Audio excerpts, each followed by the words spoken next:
Chapter 5નું આજે મહત્વપૂર્ણ topic આપણે લેવા જઈ રહ્યા છીએ કે વક્રાકાર રોડ પર મહત્તમ સલામત ઝડપનું સ્પીડ. તમે જોયું હશે કે તમે સાયકલ અથવા સ્કૂટી જે પણ ટુ વ્હીલર ચલાવતા હો અને જ્યારે ટર્નિંગ આવે છે ત્યારે તમે બાઇક અથવા સ્કૂટીને સ્લો કરો છો, જેવું ટર્નિંગ જે પ્રમાણે.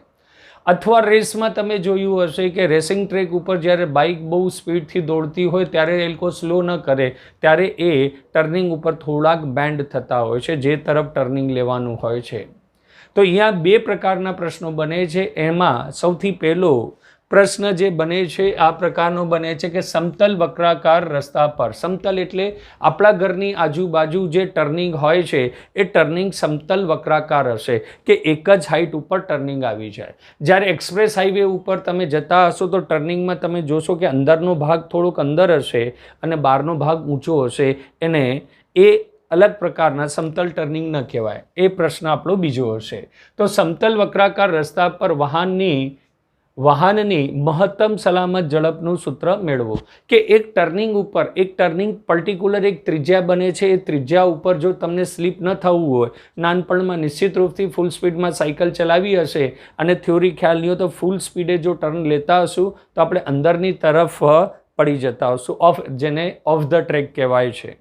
ઓકે, તમે કહેશો સાહેબ અમારા ઘરની આજુબાજુ સમતલ સલામત ઝડપ સ્પીડ નથી, અમારે ત્યાં તો ઘરની આજુબાજુ આવી રીતે ટી આકારના રોડ હોય છે. તમે કહેશો કે અમારા ઘરની આજુબાજુ તો આવા ટી આકારના રોડ છે, અમે કોઈ દાડો વર્તુળાકાર આવા જે દેખાય છે વર્તુળાકાર ટ્રેક ઉપર નથી ગયા. તો ટાઈમિંગ રૂપે આ પણ એક વર્તુળાકાર ટ્રેક પર જ કહેવાય. તમે આવી રીતે ચાલો અને ત્યારબાદ અહીંયા સીધા થઈ જાઓ તો આ ટ્રેકને જો જોવામાં આવે તો આ ટ્રેક આટલા રસ્તા માટે એ ટ્રેક શું કહેવાશે? તમારા માટે વર્તુળાકાર ટ્રેક કહેવાશે. તો જ્યારે આ વર્તુળાકાર ટ્રેક ઉપર ચાલો તમે એટલે બનશે સમતલ વક્રાકાર રસ્તા પર. સમતલ એટલે બંને તમારા ઘરની આજુબાજુ જે ટ્રેક હશે એ એક જ સમતલ ઉપર હશે, આવી રીતે ઢોળાવવાળો તલ નહીં થાય. તો સમતલ રસ્તા ઉપર તમે ટર્નિંગ લ્યો ત્યારે મહત્તમ સલામત ઝડપ સ્પીડ કે કઈ મહત્તમ સ્પીડ હશે જેના પરથી તમે ટર્નિંગ લેશો તો પડશો નહીં, ઓફ ધ ટ્રેક નહીં થાય. તેના માટેનું સૂત્ર આપણે મેળવવાનું છે. મહત્તમ સલામત ઝડપ સ્પીડ કેના પર? વક્રાકાર. પણ વક્રાકાર કેવો? સમતલ વક્રાકાર માર્ગ પર જવાનું છે આપણે.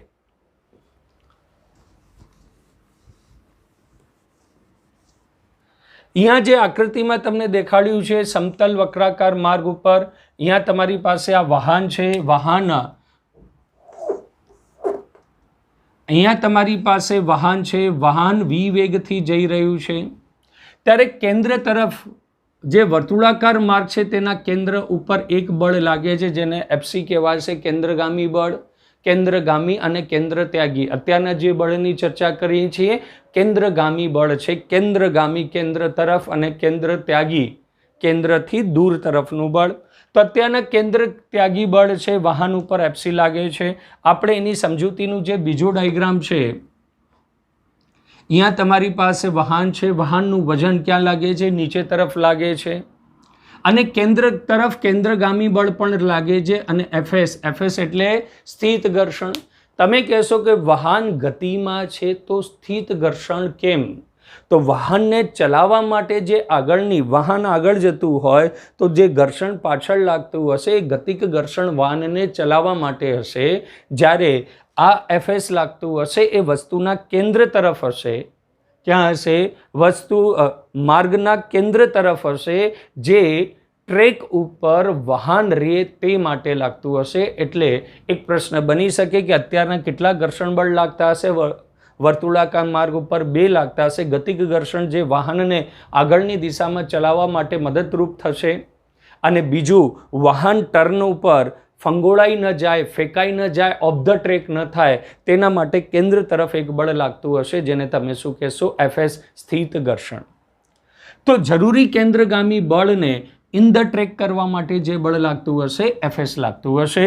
આપણે આકૃતિમાં એક પ્રકાર આપણે જોઈ લઈએ કે માની લઈએ કે આપણી કાર જનરલી આપણે એક જ એક જ મોડલની કાર બનાવતા હોય છે, માની લઈએ કે કાર આગળની દિશામાં વી જાય છે, તેનું ઘર્ષણ બળ પાછળ લાગશે, એ લાગશે ગતિક ઘર્ષણ, અને એ ઘર્ષણ બળના કારણે વાહન ચાલતું હશે. અત્યારના વાહન ઓફ ધ ટ્રેક ન થાય તેના માટે આપણે જોઈએ છીએ તો વાહનનું વજન બળ mg ક્યાં લાગતું હશે? નીચે તરફ. તો ઉપર તરફ સપાટી દ્વારા લાગતું કયું બળ હશે? નોર્મલ બળ. હવે કોઈ પણ વ્હીકલ ટર્નિંગ લેતું હોય તો આમ જમ્પ નહીં કરે, એ આમ જમ્પ નહીં કરે, એ તો આમ જ ટર્નિંગ લેશે, તો ઉપર અથવા નીચેની દિશામાં મોશન નહીં થાય. તો લંબ બળ જરૂરી નોર્મલ રિએક્શનને કોણ બેલેન્સ કરશે? mg. તો તમારી પાસે એક સૂત્ર થઈ જશે n is equals two mg. n is equals two mg, બંને એકબીજાને સંતુલિત કરશે. આ સમયે જરૂરી કેન્દ્રગામી બળ ક્યાં લાગતું હશે? FC, કેન્દ્ર તરફ લાગતું હશે. આપણે અહીંયા વાહન બનાવ્યું હતું. જરૂરી કેન્દ્રગામી બળ FC ક્યાં લાગતું હશે? વર્તુળાકાર માર્ગના કેન્દ્ર તરફ લાગતું હશે. અને એ જરૂરી ઘર્ષણ બળ કોણ પૂરું પાડતું હશે? રોડ અને ટાયર વચ્ચેનું લાગતું સ્થિત ઘર્ષણ બળ FS. જે અહીંયા ડાયાગ્રામમાં FS તો બતાવ્યું છે વ્હીલ તરફ લાગશે, અને વ્હીકલના કેન્દ્ર તરફ જે બળ લાગશે એ બળ કોણ લાગશે? FC.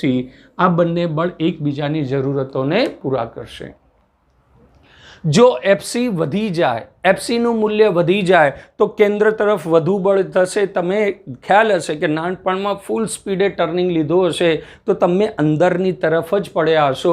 Vehicle of the track બહારની તરફ થાય છે અને તમે આમ અંદર પડ્યા હશો. આમ ટર્નિંગ લેવાનું છે, તમે આમ અંદર પડ્યા હશો, એટલે આ તમને જે બળ ખેંચે છે કેન્દ્રગામી બળ.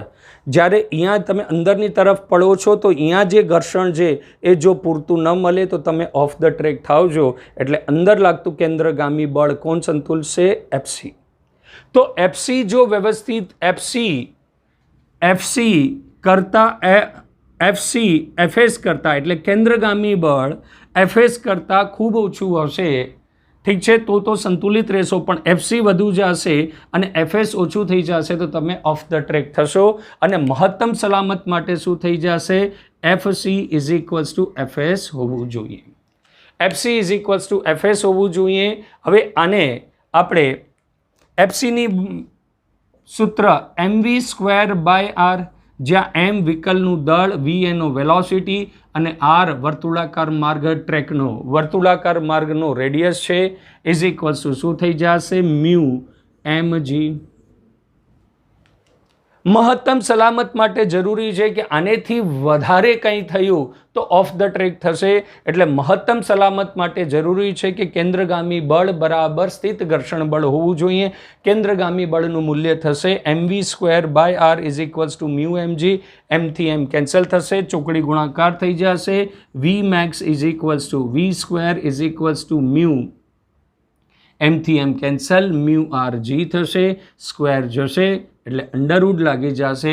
તો મહત્તમ સલામત ઝડપ સ્પીડ તમારી કેટલી થઈ જશે? vmax is equals to under root of mu rg.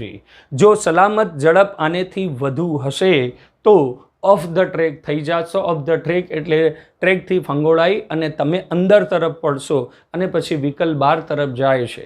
Okay, તો વર્તુળાકાર માર્ગ પર મહત્તમ સલામત ઝડપ સ્પીડ vmax બરાબર મ્યુ rg કેવી રીતે પ્રાપ્ત કરી? FC બરાબર FS. FC એટલે કેન્દ્રગામી બળ mv²/r અને FS એટલે મ્યુ mg. n ની જગ્યાએ કેટલું રાખી દેશું? mg. તો મ્યુ mg, mm કેન્સલ અને vmax નું સૂત્ર આવી ગયું. હવે આ પ્રશ્નને પરીક્ષામાં સમજૂતી સાથે કેવી રીતે લખવાનું આપણે સમજૂતી તો જોઈ લીધી હતી. આપણી પાસે એક વ્હીકલ, વાહન પર 3 બળો લાગે છે જેને આકૃતિમાં દર્શાવ્યા છે. વાહનનું વજન mg નીચે, જે આપણે સારી રીતે સમજ્યું હતું કે આપણી પાસે જો એક વાહન જતું હોય, વાહન વર્તુળાકાર માર્ગમાં સીધું નથી જઈ રહ્યું, અહીંયાથી આવી રીતે ટર્નિંગ લઈ રહ્યું છે તેવી રીતે માનીને ચાલવાનું. તો વાહન પર વજન બળ ક્યાં લાગે છે? mg. પહેલી વાક્ય રચના શું લખશો તમે? વાહનનું વજન mg અધો દિશામાં એટલે વર્ટિકલી ડાઉનવર્ડ લાગતું હશે. લંબ બળ, જે વાહન જ્યારે સપાટી ઉપર નીચે બળ લગાડશે તો ન્યૂટનના ત્રીજા નિયમ અનુસાર સપાટી વાહન ઉપર ઉપરની દિશામાં બળ લગાવશે, જેને તમે લંબ બળ કહેશો અથવા ઇંગ્લિશમાં એને નોર્મલ બળ પણ કહેવાય છે. એ શિરોલંબ ક્યાં લાગશે? ઉપરની દિશામાં લાગશે. આવી રીતે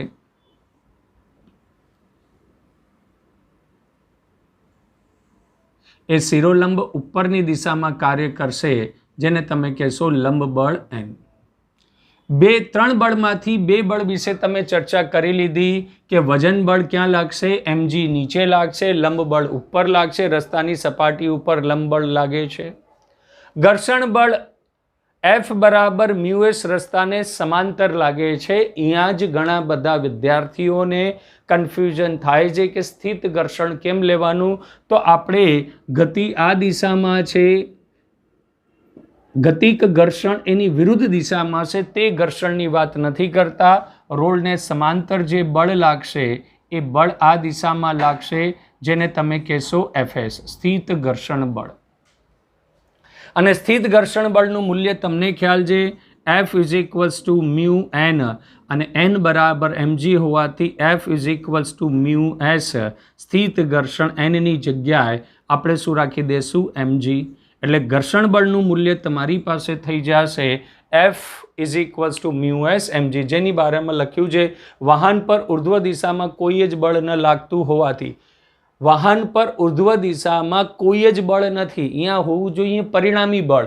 એટલે તમે જુઓ કે નથી વાહન ઉપર જતું, નથી વાહન નીચે જતું, તો ઉર્ધ્વ દિશામાં કોઈ બળ નથી લાગતું, જેથી તમે કહી શકો n માઇનસ mg બરાબર 0, અથવા આપણે જે લખ્યું હતું n બરાબર mg, બંને એક જ વસ્તુ છે કે વાહનની ગતિ આમ થાય છે, વાહન આમ ટર્ન લે છે, વાહન આમ નથી ચાલતું. વાહન તો રોડને સમાંતર જ ચાલે છે, એટલે ઉપર n અને નીચે mg બંને બળો શું છે, સમાન. એટલે તમે આ વાક્ય રચના લખી n માઇનસ mg બરાબર 0, અથવા ડાયરેક્ટ લખી શકો n બરાબર mg. હવે ત્યારબાદ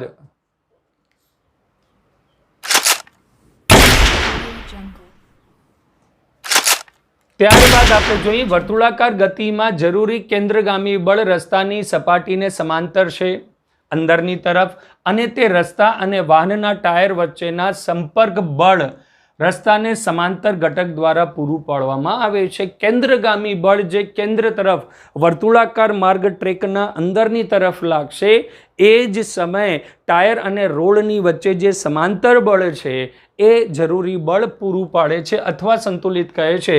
તો FC કેન્દ્રગામી બળ બરાબર F કેન્દ્રગામી બળ બરાબર ઘર્ષણ બળ. એટલે આ બંને એક જ વાક્ય છે, અહીંયા કોમા માનવાનું. તો Fs બરાબર FC બરાબર mv²/r. આ ખાસ મુદ્દા કે Fs નું મૂલ્ય નાનું હશે, mv²/r મોટું હશે, એટલે કેન્દ્રગામી બળ વધુ હશે, ઘર્ષણ બળ ઓછું હશે. માની લઈએ કે તમે આમ ટ્રેકમાં જાઓ છો, આમ ટર્નિંગ લ્યો છો, કેન્દ્રગામી બળ વધુ હશે, અહીંયાનું ઘર્ષણ બળ ઓછું હશે, તો ઓફ ધ ટ્રેક થઈ જશો, પડી જશો. તો Fs લેસ દેન mv²/r હોય તો વાહન રસ્તાની બહાર ફેંકાઈ જશે. વાહન રસ્તાની બારે જાય એના માટે જરૂરી છે કે તમે કેન્દ્ર તરફ, તમે ઇન ધ સેન્સ ડ્રાઈવર જે છે એ કેન્દ્ર તરફ પડશે, તો વાહન કેન્દ્રથી દૂર જશે. તમે જોયું હશે કે ટ્રેક ઉપર આમ ટર્નિંગ ઉપર બાઇક સ્લીપ થાય તો બાઇક સવાર જે છે, ડ્રાઈવર છે એ અંદર પડશે અને બાઇક દૂર જશે, ક્યાં રસ્તાથી બહાર ફેંકાઈ જાય છે. અને જો Fs વધુ હોય તો તમે સલામત ચાલશો. Fs is equals two mv²/r હોય તો વાહન રસ્તા પર સલામત રીતે ગતિ કરશે. અને મહત્તમ સલામત ઝડપ માટે Fs બરાબર FC મેક્સ, મહત્તમ કેન્દ્રગામી, આ કેપિટલ F માનવાનું, FC મેક્સ મહત્તમ સલામત ઝડપ મળશે, વાહનની સલામત ઝડપ ગતિ પર કરશે. એટલે બંને સૂત્રને સરખાવી દીધા. mv²/r બરાબર મ્યુએસ mg, m થી m કેન્સલ થઈ જશે, આનો ચોકડી ગુણાકાર થશે એટલે મ્યુએસ gr v², તો Underwood of mu s gr. Mu s એટલે સ્થિત ઘર્ષણ. સ્ટુડન્ટને હંમેશા ડાઉટ આવે છે કે સાહેબ મ્યુએસ કેમ લેવામાં આવે છે, એનો જવાબ એ લોકોને બહુ ઓછા પ્રમાણે મળે છે કે વાહનને સ્લીપ થતાં બચાવવા માટે સ્થિત ઘર્ષણ છે, અને વાહનને ચલાવવા માટે ગતિક ઘર્ષણ છે. એની ખાસ નોંધ લેજો. અને જેવું વાહનની, હવે જો આનામાં દર ફેરે m થી m કેન્સલ થશે, એટલે તમે સાયકલ લઈને ચાલો, ટ્રક લઈને ચાલો, સ્કૂટર લઈને ચાલો, સ્કૂટી લઈને ચાલો, ગમે તે ચાલો, મહત્તમ સલામત ઝડપમાં ના સૂત્રમાં મ્યુએસ આરજી છે. મ્યુએસ એટલે સ્થિત ઘર્ષણ ગુણાંક કેના રોડ અને ટાયર વચ્ચેના, આર એટલે વર્તુળાકાર માર્ગની ત્રિજ્યા, અને તમને જી તો ખ્યાલ છે ગુરુત્વીય પ્રવેગ 9.8 મીટર પર સેકન્ડ સ્ક્વેર.